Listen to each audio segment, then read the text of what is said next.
Jesús, el Rey de la verdad. Le dijo entonces Pilato: Luego, ¿eres tú rey? Respondió Jesús: Tú dices que yo soy rey.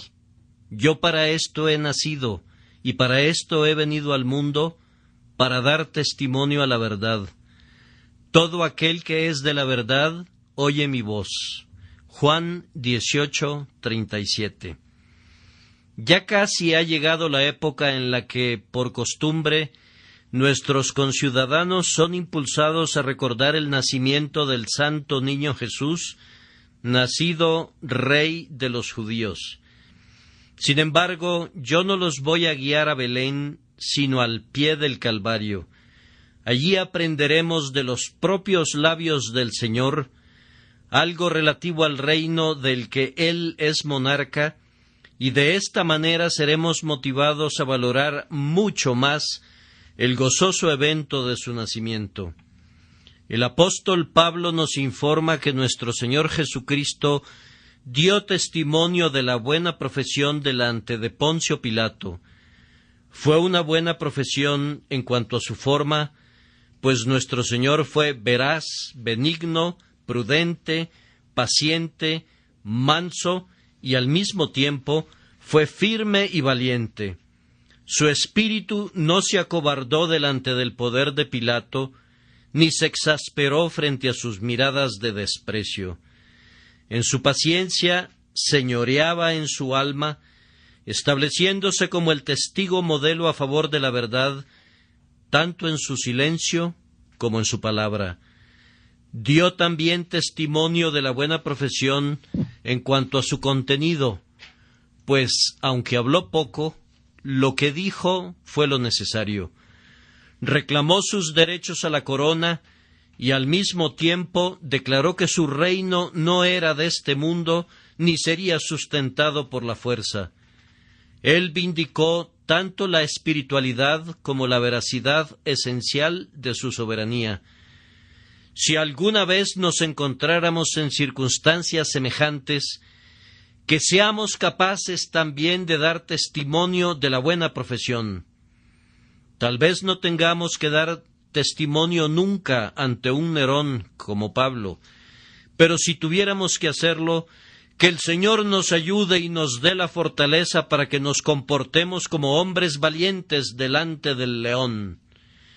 En nuestras familias o entre nuestros conocidos del trabajo, podríamos tener que enfrentarnos a algún pequeño Nerón o responder a algún insignificante Pilato, que entonces demos también testimonio de la buena profesión.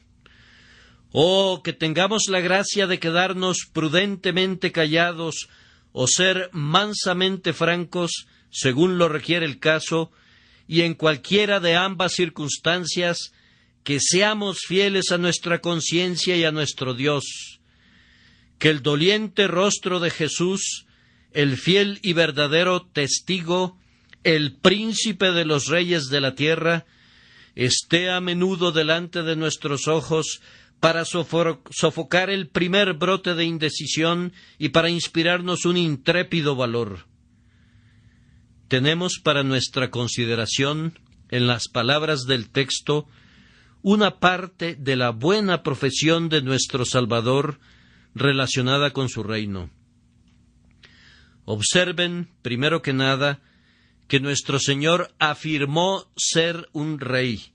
Pilato dijo: Luego, ¿eres tú rey?, haciendo la pregunta con una sorpresa burlona, ya que el pobre hombre que estaba frente a él tenía pretensiones de realeza. Se sorprenden que Pilato se hubiera maravillado grandemente al descubrir pretensiones de realeza asociadas con una condición tan deplorable. El Salvador respondió, en efecto: Tú dices que yo soy rey. La pregunta fue sincera a medias. La respuesta fue completamente solemne: Yo soy rey. Nada fue expresado jamás por nuestro Señor con mayor certeza y sinceridad. Ahora, fíjense que la afirmación de nuestro Señor de ser rey la hizo sin la menor ostentación ni deseo de sacarle algún provecho. Hubo otras ocasiones en las que si hubiese dicho «Yo soy rey», habría sido llevado en hombros por el pueblo y coronado en medio de aclamaciones generales. Sus paisanos fanáticos en una ocasión le habrían hecho rey de buen grado. Y leemos que una vez iban a venir a apoderarse de él y hacerle rey. En esas oportunidades él hablaba muy poco acerca de su reino, y lo que llegaba a decir lo expresaba en parábolas que luego explicaba únicamente a sus discípulos cuando se encontraban a solas. Muy poco se refería en su predicación a lo concerniente a sus derechos de nacimiento como hijo de David y como vástago de la casa real de Judá, pues rehuía los honores del mundo y desdeñaba las glorias frívolas de una diadema temporal. El que vino en amor para redimir a los hombres no tenía ninguna ambición por las insignificancias de la soberanía humana. Pero ahora, habiendo sido traicionado por su discípulo, acusado por sus paisanos, estando en manos de un gobernante injusto, y cuando no puede beneficiarse de ello, sino que le acarreará escarnio en vez de honor, entonces declara abiertamente y responde a su interrogador: «Tú dices que yo soy rey». Observen bien la claridad de la declaración de nuestro Señor. No había forma de malinterpretar sus palabras. «Yo soy rey». Cuando ha llegado el tiempo para que la verdad sea publicada, nuestro Señor no es remiso en declararla. La verdad tiene momentos oportunos para el discurso y ocasiones en las que el silencio resulta más conveniente.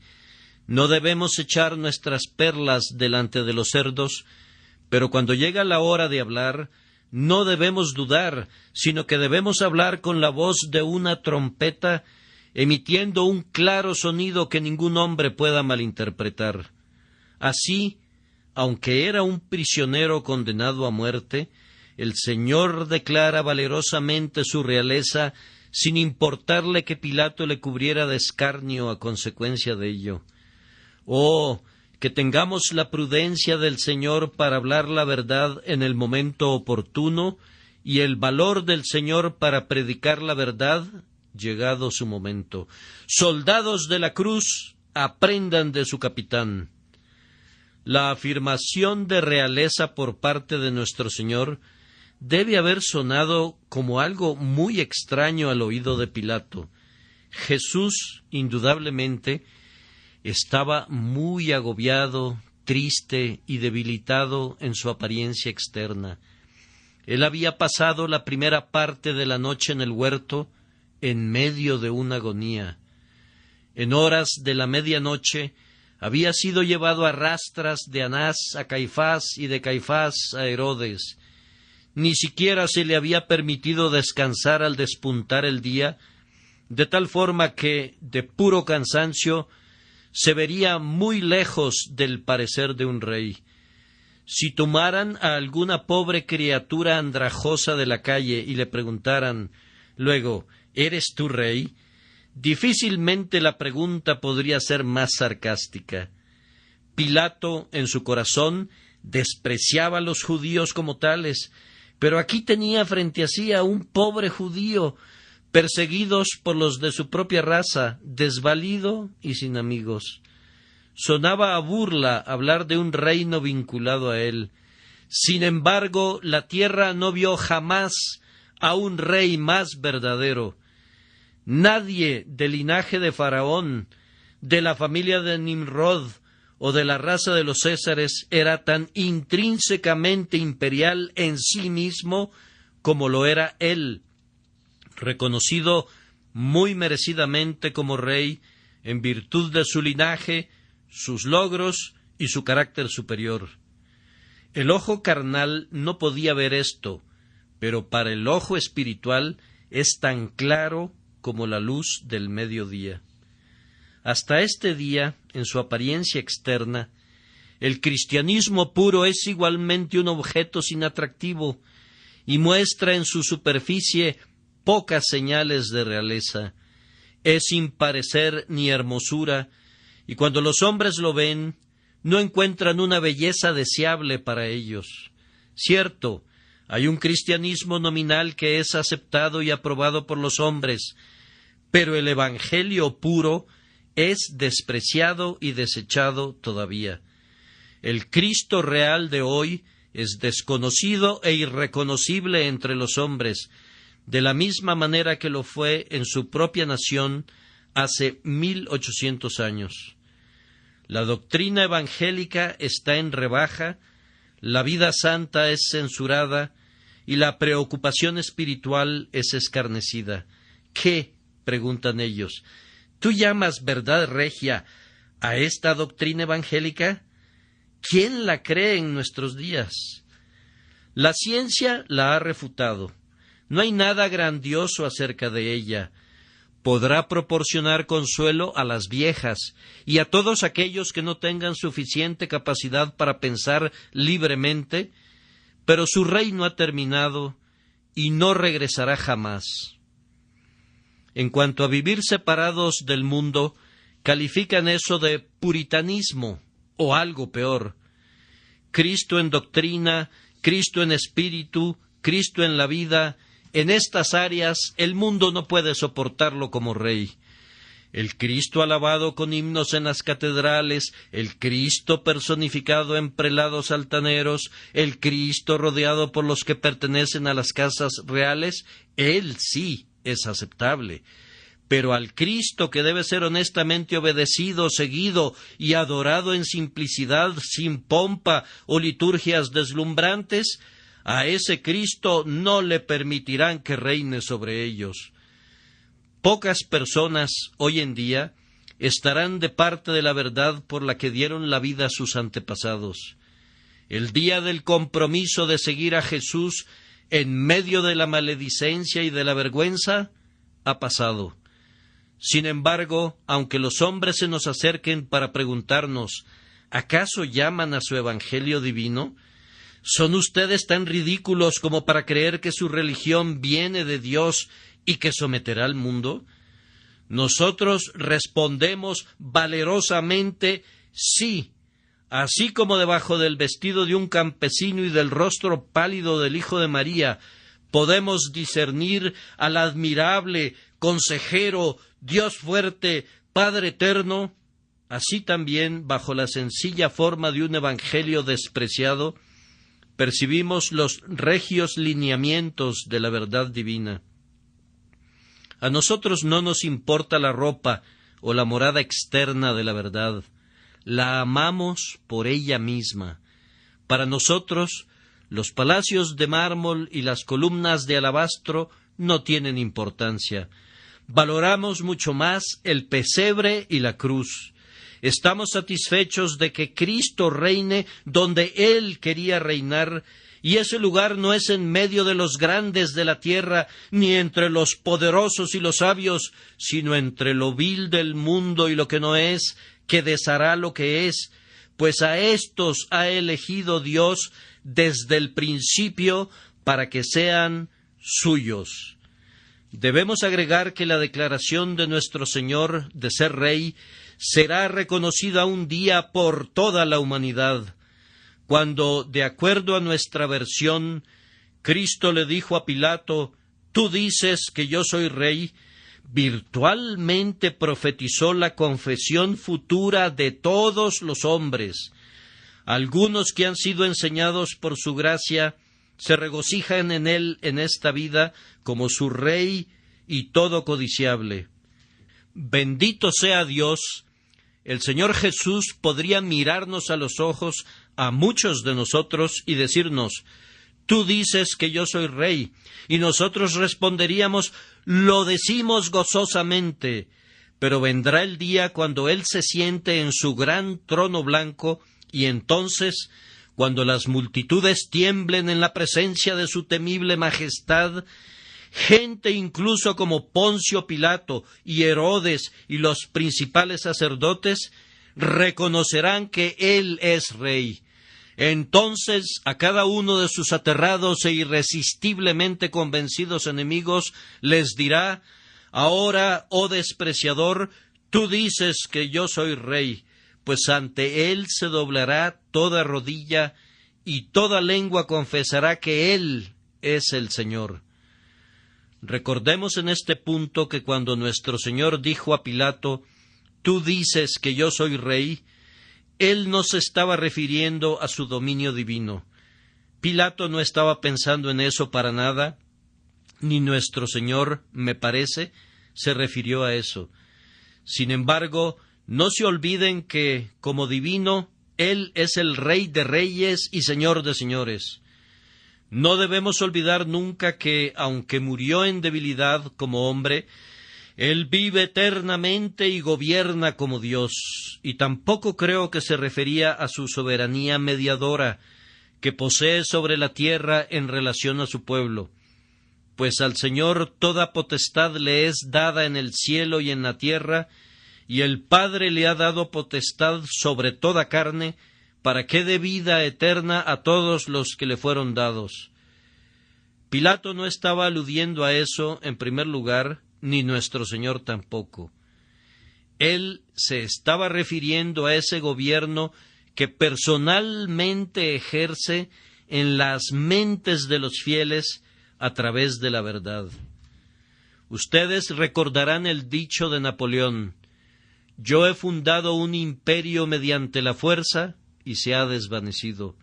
Jesucristo estableció su reino en el amor y permanece hasta este día y permanecerá. Ese es el reino al que la palabra del Señor se refiere, el reino de la verdad espiritual en el que Jesús reina como Señor sobre aquellos que son de la verdad. Él afirmaba ser un rey, y la verdad que reveló y de la cual Él era la personificación es, por lo tanto, el cetro de su imperio. Él gobierna mediante la fuerza de la verdad sobre aquellos corazones que sienten el poder de la rectitud y de la verdad, y por tanto se someten voluntariamente a su guía, creen en su palabra y son gobernados por su voluntad. Cristo reclama soberanía entre los hombres como Señor espiritual. Él es Rey de las mentes de los que le aman, de los que confían en Él y le obedecen, porque ven en Él la verdad que desean sus almas con vehemencia. Otros reyes gobiernan nuestros cuerpos, pero Cristo gobierna nuestras almas. Aquellos gobiernan por la fuerza, pero Él gobierna por los atractivos de la justicia. La de aquellos reyes es, en gran medida, una realeza ficticia, pero la suya es verdadera y encuentra su fuerza en la verdad. Suficiente, entonces, en relación a las afirmaciones de Cristo relativas a ser un rey. Ahora, observen, en segundo lugar, que nuestro Señor declaró que este reino era el principal propósito de su vida. Yo para esto he nacido y para esto he venido al mundo. La razón por la que nació de la Virgen fue para establecer su reino. Era necesario que naciera para ser rey de los hombres. Él siempre fue Señor de todo. No necesitaba nacer para ser un rey en ese sentido, pero para ser rey a través del poder de la verdad, era esencial que naciera en nuestra naturaleza. ¿Por qué? Yo respondo, primero, porque no es natural que un gobernante sea de naturaleza diferente a la del pueblo al que gobierna. Un rey angélico de los hombres sería algo impropio. No podría darse la identificación que es el cemento de un imperio espiritual. Jesús, para gobernar únicamente por la fuerza del amor y de la verdad, se volvió de la misma naturaleza que la humanidad. Fue un hombre entre los hombres, un hombre real, pero un hombre verdaderamente noble y de condición regia, y así un rey de los hombres. Pero, además, el Señor nació para salvar a su pueblo. Los súbditos son esenciales a un reino. Un rey no puede ser rey si no tiene a nadie a quien gobernar. Pero todos los hombres habrían perecido por el pecado si Cristo no hubiera venido al mundo y no hubiera nacido para salvar. Su nacimiento fue un paso necesario para su muerte redentora. Su encarnación fue necesaria para la expiación. Además, la verdad no ejerce nunca tanto poder como cuando se encarna. La verdad hablada puede ser derrotada, pero la verdad actuada en la vida de un hombre es omnipotente por medio del Espíritu de Dios. Ahora, Cristo no habló simplemente la verdad, sino que Él era la verdad. Si hubiera sido la verdad venida en una forma angélica, habría poseído muy poco poder sobre nuestros corazones y nuestras vidas, pero la verdad perfecta en una forma humana tiene un regio poder sobre la humanidad regenerada. La verdad venida en carne y sangre tiene poder sobre carne y sangre. De aquí que nació para este propósito. Así que cuando oigan las campanas que tañen en la Navidad, piensen en el motivo por el que nació Cristo. No sueñen con que vino a aderezar sus mesas y a llenar sus copas. En su júbilo, miren por encima de todas las cosas terrígenas. Cuando oigan que en ciertas iglesias hay pomposas celebraciones y espectáculos eclesiásticos, no piensen que Jesús nació para este propósito. No, sino que miren dentro de sus corazones y piensen que para esto nació, para ser rey, para gobernar por medio de la verdad en las almas de un pueblo que es, por gracia, conducido a amar la verdad de Dios. Y luego agregó, y para esto he venido al mundo, esto es, salió del seno del Padre para establecer su reino, declarando cosas escondidas desde la fundación del mundo. Ningún hombre puede revelar el consejo de Dios, sino uno que ha estado con Dios. Y el Hijo que ha salido de los palacios de marfil de la alegría, nos anuncia las buenas nuevas de gran gozo. Por esta causa vino también al mundo desde el oscuro retiro del taller de José, donde durante muchos años estuvo escondido como una perla en su concha. Era necesario que la verdad a la que vino a dar testimonio fuera dada a conocer y que resonara en los oídos de la multitud. Puesto que iba a ser rey, debía abandonar su retiro y salir a combatir por su trono. Tenía que predicar a las multitudes sobre la ladera del monte, tenía que hablar en la costa del mar, tenía que reunir a sus discípulos y enviarlos de dos en dos para publicar desde los tejados los secretos de la verdad poderosa. No salió porque le encantara ser visto de los hombres o porque buscara la popularidad, sino con este propósito, que él pudiera establecer su reino habiendo publicado la verdad. Era necesario que saliera al mundo y enseñara, pues de otra manera la verdad no sería conocida y por consiguiente no podría operar. El sol debe elevarse como esposo que sale de su tálamo, pues de lo contrario el reino de la luz nunca será establecido. El espíritu debe salir del depósito de los vientos, o la vida nunca reinará en el valle de los huesos secos. Durante 3 años, nuestro Señor vivió conspicuamente y enfáticamente vino al mundo. Él fue visto por los hombres de manera tan cercana que pudo ser visto con los ojos, contemplado, tocado y palpado con las manos. Él tenía el propósito de ser un modelo y, por lo tanto, era necesario que fuera visto. La vida de un hombre que vive en absoluto retiro puede ser admirable para sí mismo y aceptable para Dios, pero no puede ser ejemplar para los hombres. Por esta razón el Señor vino al mundo para que todo lo que iba a hacer influenciara a la humanidad.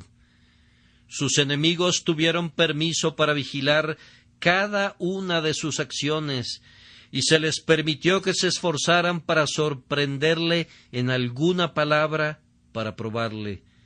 Sus amigos le veían en privado y sabían lo que hacía en la soledad.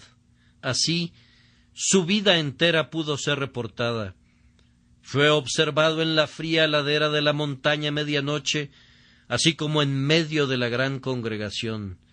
Esto fue permitido para que la verdad fuera conocida, pues cada acción de su vida era verdad y contribuía a establecer el reino de la verdad en el mundo.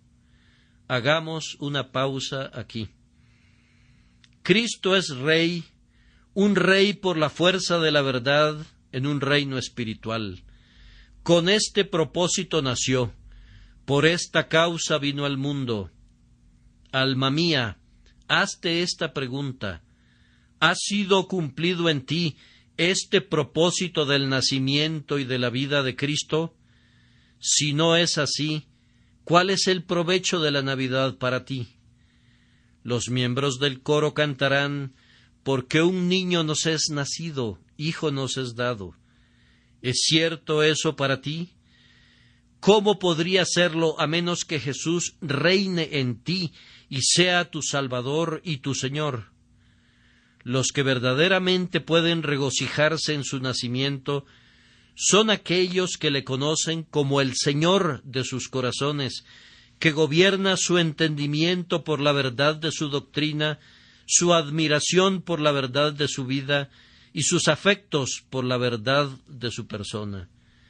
Para esa gente, Él no es un personaje que deba ser retratado con una corona de oro y un manto de púrpura, como los reyes comunes y teatrales de los hombres, sino alguien más resplandeciente y más celestial, cuya corona es real, cuyo dominio es incuestionable, que gobierna con verdad y amor. ¿Conocemos a este Rey? Esta pregunta se podría aplicar muy bien a nosotros, pues, amados hermanos, hay muchos que dicen: Cristo es mi Rey, pero que no saben lo que dicen, pues no le obedecen. El que es siervo de Cristo confía en Cristo y camina conforme a la mente de Cristo y ama la verdad que Jesús ha revelado. Todos los demás son meros hipócritas. Pero debo continuar. Nuestro Señor, en tercer lugar, reveló la naturaleza de su poder real. Ya he hablado de eso, pero debo hacerlo otra vez. Podría pensarse que el texto fuera de esta manera: tú dices que yo soy rey, yo para esto he nacido y para esto he venido al mundo, para establecer mi reino. Las palabras no son esas, pero deben significar eso, pues Jesús no era incoherente en su discurso. Nosotros concluimos que las palabras empleadas tienen el mismo significado que esas que el contexto sugiere, aunque está expresado de manera diferente. Si nuestro Señor hubiera dicho para establecer un reino, Pilato podría haberlo malinterpretado. Pero cuando se valió de la explicación espiritual y dijo que su reino era la verdad y que el establecimiento de su reino era por medio de dar testimonio a la verdad, entonces, aunque Pilato no le entendió, pues estaba muy por encima de su comprensión, sin embargo, de todas maneras, no fue conducido a una mala interpretación. Nuestro Señor, en efecto, nos dice que la verdad es la característica preeminente de su reino y que su poder real en los corazones de los hombres es a través de la verdad. Ahora, el testimonio de nuestro Señor entre los hombres fue enfáticamente sobre asuntos vitales y reales. No trató con ficción, sino con hechos reales. no con trivialidades, sino con realidades infinitas. No habla de opiniones, puntos de vista o especulaciones, sino de verdades infalibles. ¿Cuántos predicadores desperdician su tiempo sobre lo que puede o no puede ser? El testimonio de nuestro Señor fue preeminentemente práctico y positivo, lleno de verdades y certezas. Algunas veces, al estar escuchando un sermón, he deseado que el predicador fuera al grano y que tratara con algo realmente relacionado con el bienestar de nuestras almas. ¿Qué importancia tienen los miles de temas triviales que revolotean a nuestro alrededor para hombres que se están muriendo? Tenemos al cielo o al infierno delante de nosotros y la muerte a tiro de piedra. Por Dios, no malgasten el tiempo con nosotros, sino díganos la verdad de una vez. Jesús es Rey en las almas de su pueblo, porque su predicación nos ha bendecido de la manera más grande y real, y nos ha dado el descanso en asuntos de ilimitada importancia. Él no nos ha dado piedras bien labradas, sino un pan real. Hay 1000 cosas que ustedes tal vez no sepan, y se habrán perdido de muy poco por no saberlas. Pero, si ustedes no conocen lo que Jesús ha enseñado, no les irá bien.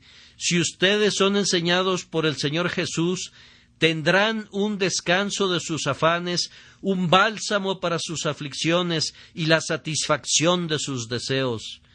Jesús da la verdad que necesitan conocer los pecadores que creen en Él, la garantía del pecado perdonado por medio de su sangre, el favor asegurado por su justicia y el cielo obtenido por su vida eterna. Además, Jesús tiene el poder sobre su pueblo porque Él da testimonio no a símbolos, sino a la propia sustancia de la verdad.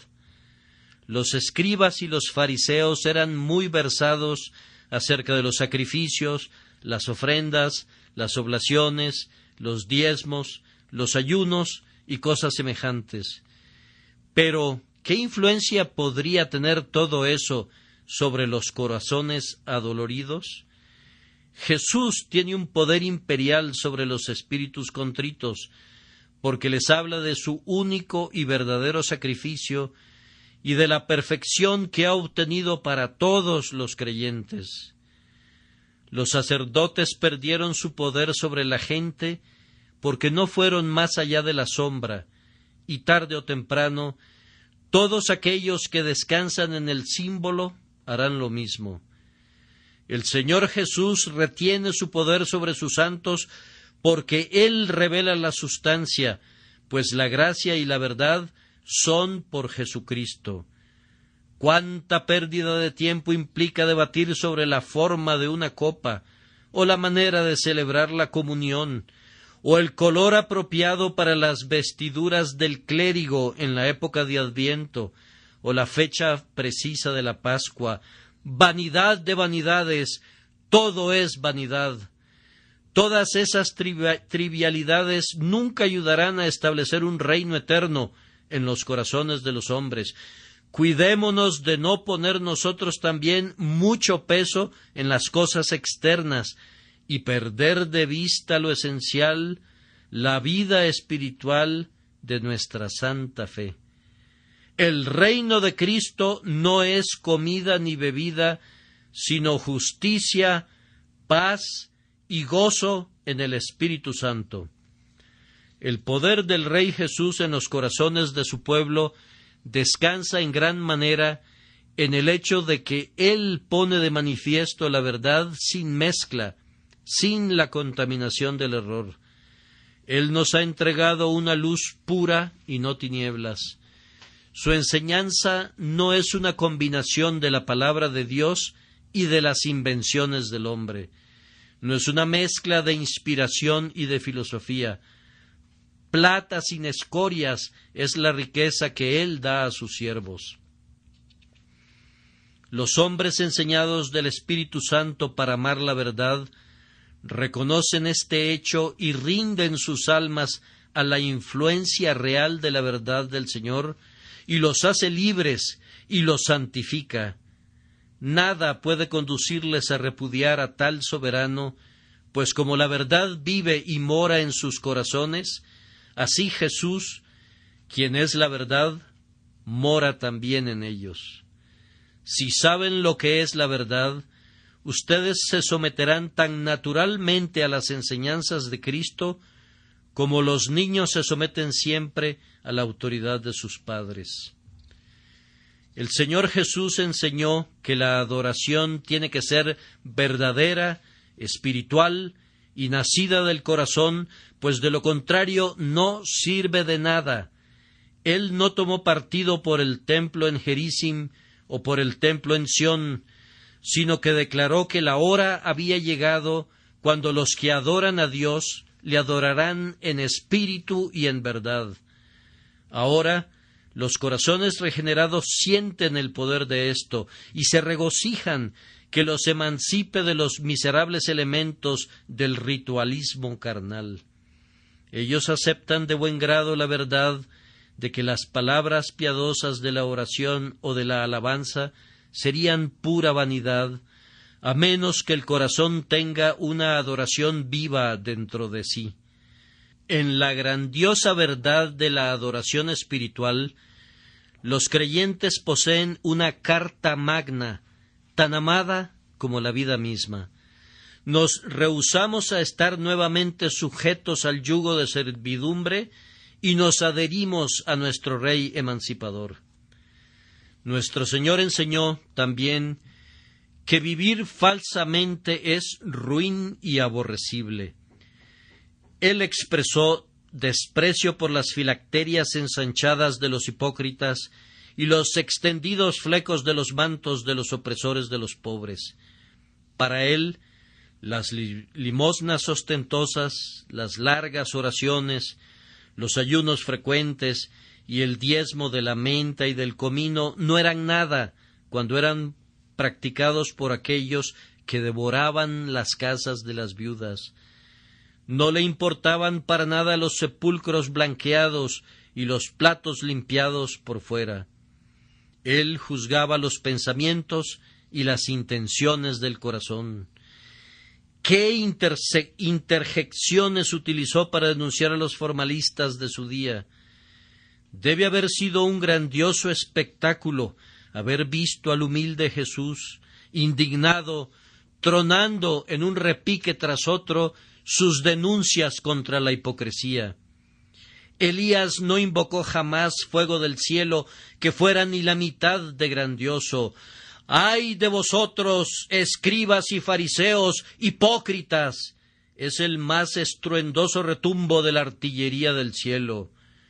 Vean cómo, como un nuevo Sansón, Jesús ataca las imposturas de su época y las apila en un montón sobre otro para que se pudran para siempre. ¿Acaso aquel que nos enseña la vida verdadera no será Rey de todos los hijos de la verdad? Saludémosle ahora como Señor y Rey. Además, amados hermanos, nuestro Señor no sólo vino para enseñarnos la verdad, sino que fluye de Él un misterioso poder a través de ese Espíritu que reposa en Él sin medida, que somete a los corazones elegidos a la verdad y luego guía a los corazones verdaderos a la plenitud de la paz y del gozo. ¿Acaso no han percibido nunca, al haber estado con Jesús, que el sentido de su pureza los ha conducido a desear vivamente ser purificados de toda hipocresía y de todo camino falso? ¿Acaso no han sentido vergüenza de ustedes mismos al salir de oír su palabra, de contemplar su vida y sobre todo de gozar de su comunión, porque no han sido más reales, más sinceros, más verdaderos, más rectos, súbditos más leales del verdadero Rey? Sé que lo han sentido. Nada acerca de Jesús es falso o siquiera ambiguo. Él es transparente. De la cabeza a los pies, Él es la verdad en público, la verdad en privado, la verdad en palabra y la verdad en hechos. Por esta razón, Él tiene un reino sobre los puros de corazón, y Él es vehementemente enaltecido por todos aquellos que están colocados sobre la justicia. Y ahora, en cuarto lugar, nuestro Señor explicó el método de su conquista. Yo para esto he nacido y para esto he venido al mundo, para dar testimonio a la verdad. Cristo no ha establecido su reino por la fuerza de las armas. Mahoma sacó la espada y convirtió a los hombres exigiéndoles que eligieran entre la muerte o la conversión. Pero Cristo dijo a Pedro: mete tu espada en la vaina. La compulsión no debe ser usada con nadie para inducirle a aceptar cualquier opinión, mucho menos para conducirle a aceptar la verdad. La falsedad requiere del potro de tormento de la Inquisición, pero la verdad no necesita de esa ayuda indigna. Su propia belleza y el Espíritu de Dios son su fortaleza. Además, Jesús no usó las artes de las supercherías sacerdotales ni los trucos de la superstición. Los insensatos son persuadidos por un dogma, por el hecho de que es promulgado por un sabio doctor de alto nivel, pero nuestro Raboni no tiene resonantes títulos de honor. La gente vulgar imagina que un enunciado debe ser correcto si emana de una persona que usa largas mangas o proviene de un lugar donde los estandartes son de costosa hechura y la música es de lo más dulce. Estas cosas son buenos argumentos para quienes no son reformables. Pero Jesús no le debe nada a su ropa y no influencia a nadie mediante arreglos artísticos.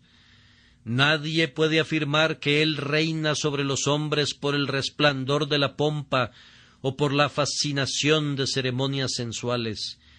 Su hacha de combate es la verdad. La verdad es tanto su flecha como su arco, su espada y su adarga. Créanme, ningún reino es digno del Señor Jesús, sino aquel que tiene sus cimientos cifrados en verdades indisputables. Jesús despreciaría reinar con la ayuda de una mentira. El cristianismo verdadero nunca fue promovido mediante política o engaño, haciendo lo malo o diciendo lo falso. Incluso exagerar la verdad corresponde a engendrar error, y así derribamos la verdad que pretendíamos establecer. Hay algunos que dicen: presenta una línea de enseñanza y nada más, para que no parezcas inconsistente. ¿Qué tengo yo que ver con eso? Si es la verdad de Dios, estoy obligado a presentarla toda y a no guardarme nada de ella. La política, como un velero que depende del viento, vira por aquí y por allá, pero el hombre verdadero, como un barco que tiene su propia fuerza motriz, va en línea recta hacia adelante, aun en medio del huracán. Cuando Dios pone la verdad en las almas de los hombres, les enseña a no desviarse ni a adaptarse, sino a sostenerse a riesgo de lo que sea. Esto es lo que Jesús siempre hizo. Él dio testimonio a la verdad y allí dejó el asunto. Fue cándido como una oveja. Aquí será apropiado responder la pregunta: ¿a cuál verdad dio testimonio? Ah, mis hermanos, ¿a cuál verdad no dio testimonio? ¿Acaso no reflejó toda la verdad en su vida? Vean cuán claramente expresó la verdad que Dios es amor. Cuán melodioso, cuán semejante a repiques de campanas de Navidad fue su testimonio a la verdad que de tal manera amó Dios al mundo que ha dado a su Hijo unigénito para que todo aquel que en Él cree no se pierda, mas tenga vida eterna. También dio testimonio de que Dios es justo. Cuán solemnemente proclamó ese hecho. Sus heridas sangrantes, sus moribundas agonías, sonaron esa solemne verdad como un tañido fúnebre que incluso los muertos pudieron oír. Dio testimonio a la exigencia de Dios por la verdad en lo íntimo, pues a menudo hizo la disección de los hombres y los desnudó, y abrió sus secretos pensamientos y los descubrió para ellos mismos, y les hizo ver que el ojo de Dios soporta únicamente la sinceridad. ¿Acaso no dio testimonio a la verdad que Dios había resuelto hacer para sí un pueblo nuevo y un verdadero pueblo? ¿Acaso no estaba siempre hablando de sus ovejas que oyen su voz, del trigo que recogería en el granero y de las cosas preciosas que serían atesoradas cuando los malos fueran arrojados fuera? En eso estaba dando testimonio que lo falso debe morir, que lo irreal debe ser consumido, que la mentira debe cubrirse de herrumbre y pudrirse, pero que lo verdadero, lo sincero, lo lleno de gracia, lo vital, debe soportar cualquier prueba y debe durar más que el sol. En una época de fingimientos, siempre estaba barriendo con las pretensiones y estableciendo la verdad y la rectitud como sus testigos. Y ahora, amados, esta es la manera en la que el reino de Cristo será establecido en el mundo. Por esta causa nació la Iglesia, y por este propósito vino ella al mundo, para establecer el reino de Cristo, dando testimonio a la verdad. Yo anhelo, amados míos, ver que todos ustedes den testimonio. Si aman al Señor, den testimonio a la verdad. Deben hacerlo personalmente, deben hacerlo colectivamente. Nunca se unan a una iglesia cuyo credo no crean entera y sinceramente, pues si lo hicieran, estarían actuando una mentira y serían, además, partícipes del error de los testimonios de otros hombres. Yo no diría, ni por un instante, nada que retardara la unidad cristiana, pero hay algo antes de la unidad y es la verdad en lo íntimo y honestidad delante de Dios. Yo no me atrevería a ser miembro de una iglesia cuya enseñanza yo supiera que es falsa en puntos vitales. Preferiría ir al cielo solo que engañar mi conciencia por tener compañía. Ustedes podrán decir, pero yo protesto contra el error de mi iglesia. Queridos amigos, ¿cómo podrían protestar consistentemente en contra de ese error cuando profesan estar de acuerdo con él, siendo miembros de una iglesia que lo avala? Si eres un ministro de una iglesia, en efecto estás diciéndole al mundo, yo creo y enseño las doctrinas de esta iglesia, y si subes al púlpito y dices que no crees en ellas, ¿qué concluirá la gente? Dejo que juzguen por ustedes mismos. Vi la torre de una iglesia el otro día, con un reloj en ella, que me sorprendió al marcar las 10:30, cuando yo pensaba que eran las 9 aproximadamente. Sin embargo, me tranquilicé cuando vi que otra cara del reloj indicaba las 8:15. Bien, pensé, cualquiera que sea la hora, ese reloj está equivocado, pues se contradice a sí mismo. Así que cuando oigo a un hombre que dice algo de acuerdo a la membresía de su iglesia, y luego otra cosa en contra, de conformidad a su criterio personal, vamos, independientemente de lo que sea correcto, ciertamente no es consistente consigo mismo. Demos testimonio a la verdad, puesto que hay gran necesidad de hacerlo ahora mismo, pues dar testimonio no goza de buena fama. La época no ensalza ninguna virtud tanto como la liberalidad, y no condena ningún vicio tan fieramente como la intolerancia, alias la honestidad. Si creen en algo y lo sostienen con firmeza, todos los perros les van a ladrar. Déjenlos que ladren, dejarán de hacerlo cuando se cansen. Ustedes son responsables ante Dios y no ante hombres mortales. Cristo vino al mundo para dar testimonio a la verdad, y Él te ha enviado para que hagas lo mismo. Cuídate de hacerlo, sin importar que ofendas o agrades, pues es únicamente mediante este proceso que el reino de Cristo va a ser establecido en el mundo. Ahora, lo último es esto. Nuestro Salvador, habiendo hablado de su reino y de la manera de establecerlo, describió a sus súbditos: todo aquel que es de la verdad, oye mi voz.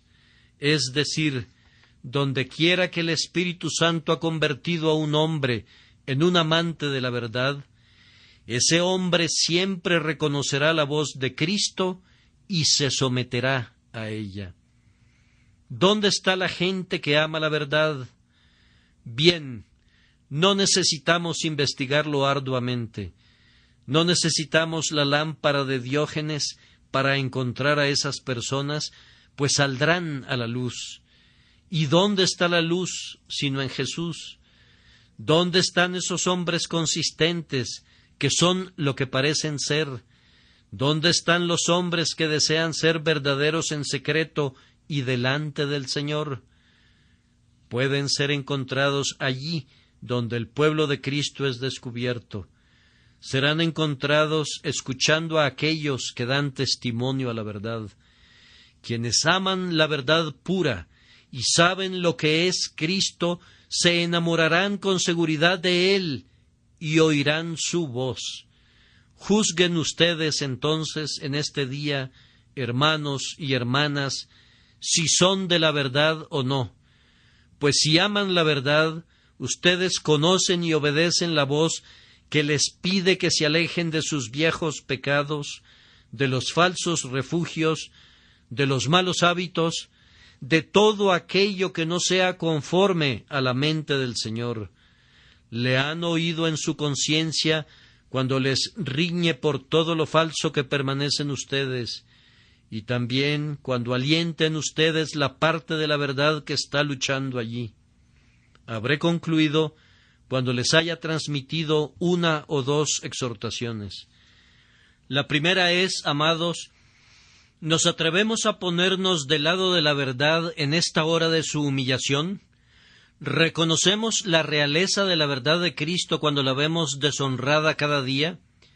Si la verdad del Evangelio fuera honrada en todas partes, sería fácil decir «la creo». Pero ahora, en estos días, cuando no tiene honor entre los hombres, ¿nos atrevemos a adherirnos a ella a toda costa? ¿Están dispuestos a caminar con la verdad a través del lodazal y a través del pantano? ¿Tienen el valor de profesar una verdad que no está de moda? ¿Están dispuestos a creer la verdad contra la cual la falsamente llamada ciencia ha desfogado todo su rencor? ¿Están dispuestos a aceptar la verdad aunque se diga que sólo los pobres y las personas sin educación la reciben? ¿Están dispuestos a ser los discípulos del Galileo cuyos apóstoles fueron pescadores? De cierto les digo que en aquel día en el que la verdad en la persona de Cristo se manifieste en toda su gloria, les irá muy mal a quienes se avergonzaron de reconocerla y de reconocer a su Señor. A continuación, si hemos oído la voz de Cristo, reconocemos el propósito de nuestra vida, sentimos que nosotros para esto hemos nacido y para esto hemos venido al mundo, para dar testimonio a la verdad. No creo que tú, mi querido hermano, viniste al mundo para ser un lencero o un subastador y nada más.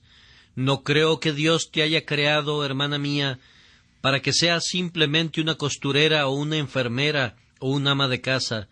Las almas inmortales no fueron creadas para simples propósitos mortales. Para este propósito nací, para que con mi voz en este lugar y en todas partes dé testimonio a la verdad. Ustedes reconocen eso. Entonces les ruego a cada uno de ustedes que reconozcan que ustedes también tienen una misión similar. Yo no podría ocupar el púlpito, dirá alguien.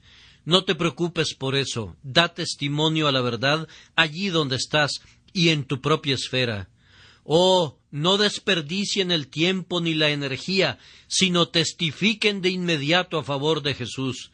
Y ahora, por último, ¿reconocen, amados, la dignidad superlativa de Cristo? ¿Ven qué rey es Cristo? ¿Es Él un rey para ti, como no podría serlo nadie más? No fue sino ayer que un príncipe entró a una de nuestras grandes ciudades y la gente llenó todas sus calles para darle la bienvenida, y sin embargo no era sino un hombre mortal. Y luego, en la noche, iluminaron su ciudad e hicieron que los cielos resplandecieran como si el sol se hubiera levantado antes de la hora señalada. Pero, ¿qué había hecho este príncipe por ellos? Eran súbditos leales, y esa era la razón de su gozo. Pero, oh amados, ¿no necesitamos preguntar qué ha hecho Cristo por nosotros? Deberíamos preguntarnos qué no ha hecho por nosotros. Emmanuel, todo lo debemos a ti.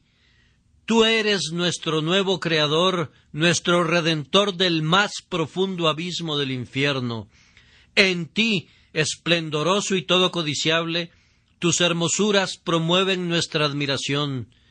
Tú viviste por nosotros, te desangraste por nosotros, moriste por nosotros, y tú estás preparando un reino para nosotros, y vas a regresar para llevarnos para estar contigo allí donde tú estás. Todo esto infunde amor en nosotros. Todos te aclamen, tú eres nuestro Rey, y te adoramos con toda nuestra alma. Amados, les suplico que amen a Cristo y que vivan para Él mientras puedan. Trabajen mientras haya oportunidad. Cuando he tenido que guardar reposo y no he sido capaz de hacer algo, el gran dolor de mi corazón ha sido mi incapacidad de servirle a Él. Oía a mis hermanos gritando en el campo de batalla y veía a mis camaradas marchando al combate, y yo estaba tirado como un soldado herido en una zanja y no me podía mover, excepto que entre suspiros decía una oración para que todos ustedes sean fuertes en el Señor y en el poder de su fuerza. Este era mi pensamiento. Oh, que hubiese predicado mejor cuando podía predicar, y que hubiese vivido más para el Señor mientras podía servirle. No incurran en esos remordimientos en el futuro por causa de la haraganería presente, sino vivan ahora para Él, que murió por ustedes. Si alguien presente en esta reunión no ha obedecido nunca a nuestro Rey, que venga a confiar en Él ahora, pues es un tierno Salvador y está dispuesto a recibir al pecador más grande y más negro que venga a Él. Quien quiera que confíe en Él nunca descubrirá que le fallará, pues Él puede salvar perpetuamente a los que por Él se acercan a Dios. Que los traiga a sus pies y reine sobre ustedes en amor. Amén.